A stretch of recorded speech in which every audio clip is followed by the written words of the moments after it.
I called up my lawyer and explained everything to him. He said he'll set up a meeting in his office and gave me a time and date. I called Amanda and told her that she needs to come over to my lawyer's office and we'll discuss it there. 3 days later, we met up at his office. Amanda looked half dead, with her expressions. Her fiancé was the only person who was with her.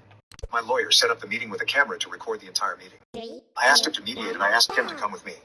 We sat across the room and she started to explain in detail what had happened back then. A lot of things were said and discussed, but here's the crux of it. She and my brother were dating back in 2015, but no one knew. He was the person behind the entire road plan.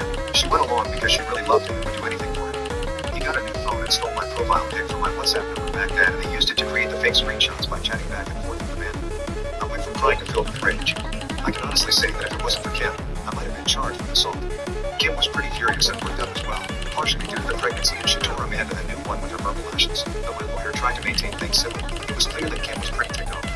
She went further to tell her fiancé, if he still marries this human garbage, then he deserves what's coming to him. Fighting back anger and tears, I asked them, why are they coming out and telling it to me now? Her fiancé Mark came forward and explained. He said that they were pretty intoxicated a couple of weeks back and she blurted out how she helped the ex destroy their marriage.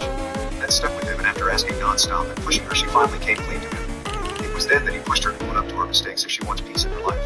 Apparently after she helped Henry, he started becoming cold and distant with her and eventually broke off 6 months later. At that point she felt terrible but was too scared to come clean and spent a lot of time in therapy trying to work through her issues. After everything was laid out on the table, my lawyer stepped in and said, let's take a 30-minute break and meet back again. Amanda and Mark stepped down, and our lawyer discussed that if I want, he can go after her and my brother for defamation. The evidence available is more than enough for me to do what I want. I was feeling a lot of rage, but I decided I didn't want this to spoil the wedding, and whatever I wanted to do would have to wait till after everything was done. I told Amanda that I would be in contact with her, but for now I don't want her telling anyone else. I didn't want any drama from my ex-family to impact my wedding. After that meeting, Kim hugged me and told me that she was right in trusting her guts, and now she feels like a weight had lifted off her shoulders. I shared her sentiment. We had a small wedding with both James and Derek being the best man in a 3-week-long honeymoon from Europe. It was an amazing time for both of us. Thankfully, I was able to work through what I had heard, and Derek too suggested that I should put this all back in my mind. It didn't spoil the honeymoon too much, though the nightmares were coming in more frequently than before during that time, and Kim was always there to support me.